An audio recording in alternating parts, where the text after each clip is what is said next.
जय हिंद दोस्तों। आज से हम लोग एक नया ऑडियो सीरीज स्टार्ट करने वाले हैं जिसमें हम लोग फेमस टीचर डॉक्टर गौरव गर्ग की लिखी हुई पुस्तक सफलता की राह के बारे में पढ़ेंगे। कृपया वीडियो को स्किप नहीं कीजिएगा। ये वीडियो ज़्यादा लंबा होने वाला नहीं है, 7 से 10 मिनट का होगा। लेकिन ये जो उनके द्वारा लिखा गया पुस्तक सफलता की राह है, ये हर स्टूडेंट के लिए और स्टूडेंट के अलावा भी जो आदमी है उनके जीवन में परिवर्तन लाने के लिए बहुत ज़रूरी है। स्टूडेंट के लिए तो खास करके ये ज़रूरी है क्योंकि गौरव गर्ग जो स्टडी IQ के फाउंडर हैं, 2015 में स्टडी IQ फाउंड किए थे। आज उनके यूट्यूब चैनल पे 1 करोड़ के लगभग सब्सक्राइबर हैं और उनका अपना एप्लीकेशन भी है। बहुत सारे स्टूडेंट उनसे जुड़े हुए हैं, तो वो स्टूडेंट के बीच में रहे हैं। उनको पता है कि स्टूडेंट को क्या प्रॉब्लम होती है, क्या करना चाहिए, क्या चीज़ स्किप किया जा सकता है स्टूडेंट लाइफ में और आगे बढ़ा जा सकता है। ये स्टूडेंट के लिए तो बहुत ही ज़रूरी है, तो आप इसको स्किप ना करें और इसको सुने। इनमें बहुत सारे अध्याय हैं।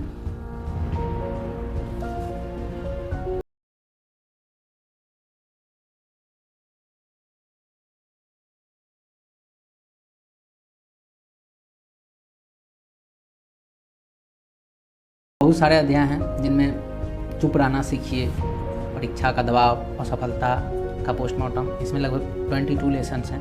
तो इसका हम लोग अध्ययन करेंगे। तो इसका पहला अध्याय है चुप रहना सीखिए। ये बहुत ही महत्वपूर्ण अध्याय है। किसी भी आदमी को अगर ये इस सब चीज़ का आदत बना ले, कोई भी आदत का वजन जो होता है मोटिवेशन से ज़्यादा होता है। तो जो भी स्टूडेंट हैं कृपया इस ऑडियो सीरीज़ को ज़रूर देखें, सुने, क्योंकि ये पूरा ऑडियो सीरीज जो होगा 22 लेसन का है।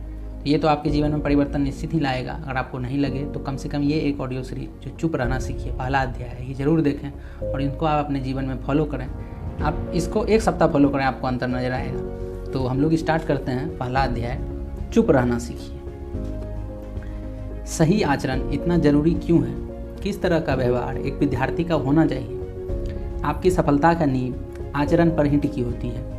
सबसे पहला गुण जो आपको अपने अंदर धारण करना है वो है चुप रहना सीखना। जितना चुप रहोगे उतनी ही ऊर्जा बचेगी, उतना ही दिमाग में अन्य बातों के लिए स्थान बनेगा। चुप रहने से दिमाग की प्रक्रिया तेज हो जाती है। हर समय बोले रहने से दिमाग की सोचने और समझने की शक्ति कम होने लगती है। अपना दोस्तों का दायरा कम करो, ज़्यादा रिश्तेदारों से मत मिलो, बहुत ज़्यादा सामाजिक कार्यक्रम जैसे शादी, जन्मदिन आदि में मत सम्मिलित हो। इसलिए आपका समय भी बचेगा और इससे आपका ऊर्जा का भी बचत होगा। एक सूत्र आपको देता हूँ। एक बार मैंने एक विद्यार्थी से पूछा, कितने साल से तैयारी कर रहे हो? उसने जवाब दिया कि 5 साल से। उसने मुझसे निवेदन किया कि मैं उसे कोई युक्ति बताऊं जिससे वो जीवन में कुछ पा सके। मैंने पूछा कि कल तुम क्लास के पहले 1 घंटे तक फ़ोन पर किससे बातचीत कर रहे थे? उसने बताया कि वह अपने एक पुराने स्कूल के मित्र से बात कर रहा था।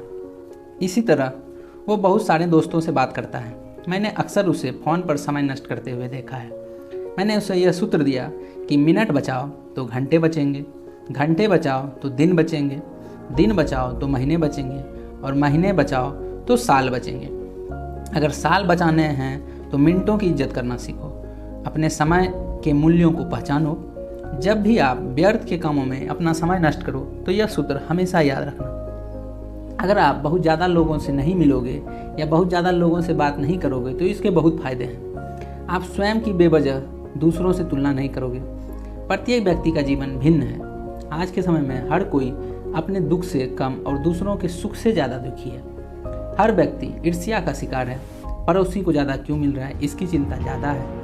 अगर आप अपनी तुलना दूसरों से करते रहोगे तो मन शांत कैसे रहेगा? जब भी पढ़ने बैठोगे तब यही सब विचार आपको सताते रहेंगे कि वह आपसे आगे कैसे निकल गया। कई बार आप दूसरों के सामने अपना ज्ञान दिखाना चाहोगे, जो आपसे पढ़ा है या फिर आपका कोई भी टैलेंट। हम अपनी 90% एनर्जी दूसरों लोगों के सामने अपनी एक ऐसी छवि दिखाने में खर्च कर देते हैं जो हम असल में हैं ही नहीं, सिर्फ एक क्षणिक अहमियत पाने के लिए।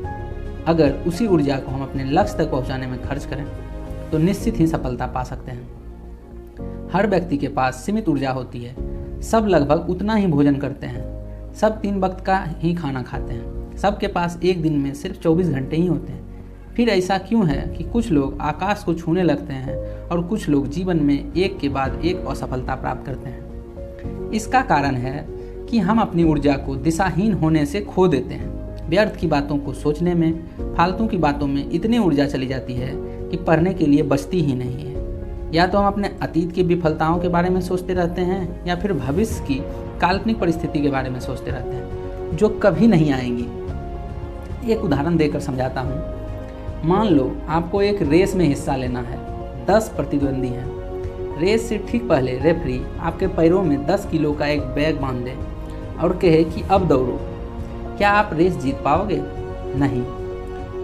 वह इसलिए कि आप अपनी बहुत सी ऊर्जा उस बैग को खींचने में खर्च कर दोगे और बाकी लोग क्योंकि उस भार को नहीं ढोएंगे इसलिए आसानी से आगे निकल जाएंगे।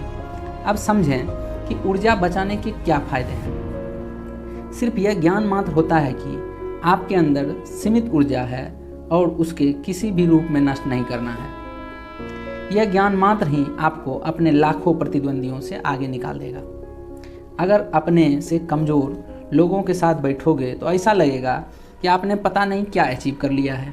एक झूठा अहंकार आ जाएगा और बिना जीवन में सफल हुए आपको ये अहंकार लगेगा कि बहुत बड़े हम हो गए हैं। कई बार आपका मन करेगा कि दूसरों को दिशा दिखाओ। इस सब में भी आप व्यर्थ में अपनी ऊर्जा खर्च कर दोगे। मान लो एक चाय का कप है, उस कप में कहीं से कुछ बूंदें आ गई। अब उस कप का मन हुआ कि बाकी चाय के कणों को भी दान करें, उन्हें भी कुछ बूंदें दें। उसने कुछ अपने निकट के कपों को आमंत्रित किया और उनमें अपनी कुछ बूंदें डाल दी। उसे अंदर से सेटिस्फैक्शन हुई, बहुत अच्छा लगा कि उसने दूसरे किसी की मदद की। वो कब घर आया और उसने अपने आप को दर्पण में देखा। देखते ही उसके होश उड़ गए, वह दंग रह गया। वह अंदर से पूरी तरह से सूखा था। अपनी सारी बूंदें तो उसने दूसरों को दे दी। दरअसल आप उसी कप की तरह हैं, दूसरों को ज्ञान बांटते घूम रहे हैं। खुद बहुत जल्दी सूख जाओगे, निष्क्रिय महसूस करोगे, अंदर से खालीपन महसूस करोगे। तो फिर सही तरीका क्या है? एक कप को अपने आप को इतना भर लेना चाहिए कि वह ओवरफ्लो कर जाए। जब उसमें बहुत सारा पानी भर जाएगा तब वह पानी उसमें से निकलकर दूसरों में पहुंच जाएगा। उससे वो कप दूसरों को भी पानी दे पाएगा और खुद भी खाली नहीं होगा। और सबसे बड़ी बात, उस कप को दूसरों के पास भी जाना नहीं पड़ेगा। जब आप बहुत विद्वान हो जाएंगे तो आप विनम्र हो जाएंगे। दूसरे लोगों के पास बहकर ज्ञान पहुंचेगा। आपको किसी के पास नहीं जाना पड़ेगा, कोई दिखावा नहीं करना पड़ेगा। आपके व्यक्तित्व में उस ज्ञान की आभा अलग ही दिखेगी। क्या किसी प्रकाश पुंज का प्रकाश फैलने से कोई रोक पाया है? प्रकाश पुंज बनिए, कुछ बूंदों वाले कप नहीं। रविन्द्रनाथ टैगोर ने कहा था कि एक जली हुई मोमबत्ती ही दूसरी मोमबत्तियों को जला सकती है। पहले खुद को प्रकाशमय कीजिए। एक लट्टू की तरह बनिए। गांव में अक्सर बच्चे लट्टू चलाते हैं। कभी यह नोटिस करिए कि जब लट्टू अपनी सबसे ज़्यादा गति पर होता है तो ऐसा लगता है जैसे एकदम रुका हुआ है। उसी तरह आपको होना चाहिए।